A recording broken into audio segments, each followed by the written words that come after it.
नमस्कार मित्रांनो, मी शिल्पा तुमचे स्वागत आहे माझ्या YouTube चॅनलवर।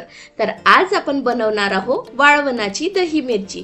अगदी वर्षभर टिकणारी ही दही मिरची। चला पटकन याची रेसिपी बघून घेऊया। तर सर्वात आधी मी इथे घेतलेली आहे अर्धा किलो अशी थोडी जाडी मिरची घेतलेली आहे, बघू शकता। स्वच्छ धुवून कोरडी करून घेतलेली आहे, अशी जाडी मिरची घेतलेली आहे, बघू शकता तुम्ही। ही थोडी खायला फिक्की असते, खूप तिखट नसते। इथे मी ओव्याला असं हलकं भाजून दरदरीत बारीक करून घेतलेला आहे, बघू शकता। आणि इथे धने पावडर घेतलेला आहे, 1 वाटी दही, हळद, इथे जिरा पावडर, लिंबू मोठ्या आकाराचं 1 आहे आणि चवीनुसार मीठ घेतलेलं आहे। तर चला अगदी झटपट सोपी रेसिपी बनवायला घेऊया। तर सर्वात आधी आपल्याला इथे मिरच्यांचे असे भाग करून घ्यायचे, काप करून घ्यायचे, बघू शकता। जसं मी मधून याला 2 भाग करून घेत आहे। डेट याचं काढायचं नाही आपल्याला, असे फक्त हलके मधात चिरा मारून याचे 2 भाग करून घ्यायचे आहे। मिरच्या आपल्याला स्वच्छ धुवून घ्यायचे आहे आणि नंतर याला कोरड्या करून घ्यायचे आहे। अगदी पाण्याचा अंश नको असायला त्यामध्ये। व्यवस्थित धुवून कोरड्या करून छान असे याचे काप करून घेऊ आपण। व्यवस्थित सर्व मिरचींचे असे काप करून घ्यायचे। शेवटपर्यंत मिरची चिरत न्यायची, म्हणजे सर्व मसाला व्यवस्थित मिरचीमध्ये जातो आणि मुरल्या जाते।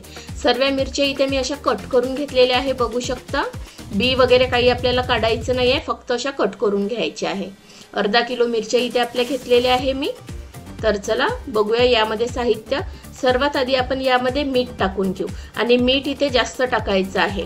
मिरच्या जेव्हा वाळतात तेव्हा त्याचं थोडं मिठाचं प्रमाण कमी होते, म्हणून भरून 2 चम्मच मी ते मीठ घेतलेलं आहे, बघू शकता। यामध्ये आता मी 1 मोठ्या आकाराचं लिंबू आहे, छोटे लिंबू असेल तर 2 पिळा, पण सर्वात महत्त्वाचं आहे यानेच मिरचीला छान टेस्ट येते। 1 मोठ्या आकाराचं छान रस भरलेलं लिंबू आहे, हे पिळून घ्यायचं आहे मिरचीमध्ये, बघू शकता। व्यवस्थित छान सर्व रस यामध्ये गेला पाहिजे। आणि आता आपल्याला व्यवस्थित हाताने हे मीठ आणि लिंबूचा रस इथे व्यवस्थित मिरचीला मिक्स करून घ्यायचा आहे, लावून घ्यायचा आहे, चोळून घ्यायचा आहे छान, म्हणजे आतमध्ये सुद्धा मिरचीला ते लागलं गेलेलं पाहिजे मीठ आणि लिंबूचा रस। व्यवस्थित इथे मी मिक्स करून घेतलं। यामध्ये किंचितशी हळद घालायची आहे, बघू शकता। अगदी किंचित हळद घातलेली आहे। धने पावडर 1 चम्मच धने पावडर घातलेला आहे। 1 चम्मच मी इथे ओवा घातलेला आहे, 1 नाही पाऊण चम्मच घातलेला आहे। त्याचप्रमाणे पाऊण चम्मच इथे जिरं घातलेलं आहे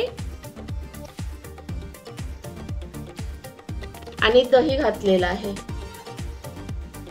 जिरं आणि ओव्याचं पावडर घातलेलं आहे, दही घातलेलं आहे आणि व्यवस्थित आता इथे आपल्याला मिक्स करून घ्यायचं आहे, म्हणजे व्यवस्थित हा मसाला आपल्या मिरचींना आतमध्ये सुद्धा लागल्या गेलेला पाहिजे, बघू शकता। असं दह्यामध्ये मिक्स करून आतमध्ये व्यवस्थित लागल्या जातो तो, बघू शकता। व्यवस्थित आतमध्ये सुद्धा गेलेला आहे, म्हणजे व्यवस्थित आपला मसाला इथे आपल्या मिरचींना लागलेला आहे। प्रमाण सुद्धा व्यवस्थित आहे आणि छान आता आपल्याला याला व्यवस्थित असं या दह्यामध्येच बुडवून छान 1 रात्रभर आपल्याला याला बाजूला ठेवून घ्यायचा आहे, म्हणजे तो मसाले दह्यामध्ये आणि लिंबू मिठाच्या पाण्यामध्ये व्यवस्थित मुरल्या जाईल।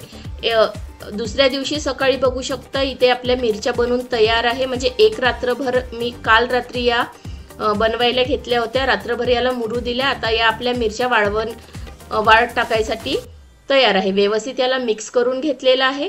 असं ताटावरती आपल्याला व्यवस्थित 1-1 मिरची अशी या दह्याच्या या पाण्यामध्ये मिक्स करून अशी वाळवायला ठेवून घ्यायची आहे, बघू शकता। मी व्यवस्थित इथे त्या पाण्यामध्ये बुडून, म्हणजे व्यवस्थित आतमध्ये सुद्धा ते छान दह्याचं मिठाचं पाणी लिंबूचं लागल्या जाईल। सर्व मिरच्या मी ताटावर अशा पसरून घेतलेल्या आहे। आता आपण याला 3 ते 4 दिवस छानपैकी वाळवून घेऊ, बघू शकता। 4 दिवसानंतर व्यवस्थित खडखडीत आपल्या इथे मिरच्या वाळल्या गेलेल्या आहे, बघू शकता। तोडून सुद्धा दाखवलेली आहे मी तुम्हाला। छान 4 दिवसामध्ये वाळल्या गेलेल्या आहे या मिरच्या आणि वर्षभरासाठी आपल्या मिरच्या या बनवून तयार आहे। तर चला मी तळून सुद्धा दाखवत आहे तुम्हाला। तेल अगदी खूप नाही घ्यायचं आपल्याला दही मिरची तळायला, कारण की मग ते मिरचीचं वगैरे सर्व दह्याचं त्या तेलामध्ये उतरते, तर ते वायाच जाते तेल, म्हणून थोडंच तेल घ्यायचं आहे आणि व्यवस्थित अशा मिरच्या खूप कडकडीत धूड निघतपर्यंत तेल नाही करायचं आहे। हलकं गरम झालं की छान त्या तेलामध्ये आपल्याला ह्या मिरच्या तळून घ्यायच्या आहे, बघू शकता। आणि खूप काळ्या नाही करायच्या आहे, खूप जळकट झाल्या मिरच्या त्याही छान वाटत नाही, खूप कच्च्या राहिल्या त्याही छान वाटत नाही। व्यवस्थित अशा तळून घ्यायच्या आहे। फोडणीच्या वरणासोबत, डाळ भाजीसोबत, भाकर बेसन सोबत खूप टेस्टी वाटतात या मिरच्या। आणि उन्हाळ्यात तर थोडंसं जेवणावर तेवढी इच्छा राहत नाही, तर तोंडाची चव वाढवण्यासाठी हे उन्हाळी पदार्थ आपले खूप मदत होते आपल्याला, म्हणजे जेवण करायला छान वाटतात तोंडी लावायला सोबत. तर बघू शकता सर्व मिरच्या मी या प्रकारे इथे तळून घेतलेल्या. किती मस्त आपल्या मिरच्या दिसत आहे. वर्षभर तुम्ही याला वाळवून डब्यामध्ये भरून ठेवू शकता. मस्त आज मी पिठलं भाकरी सोबत या मिरच्या तळून घेतलेल्या आहे. बघू शकता. पिठलं भाकरीची रेसिपी तुम्हाला पाहिजे असेल तर मला कमेंट बॉक्समध्ये तुम्ही कमेंट्स करू शकता. असेच नवनवीन व्हिडिओ बघण्यासाठी तुम्ही माझ्या चॅनलला सबस्क्राईब करा, व्हिडिओला लाईक करा आणि जास्तीत जास्त शेअर करा. धन्यवाद.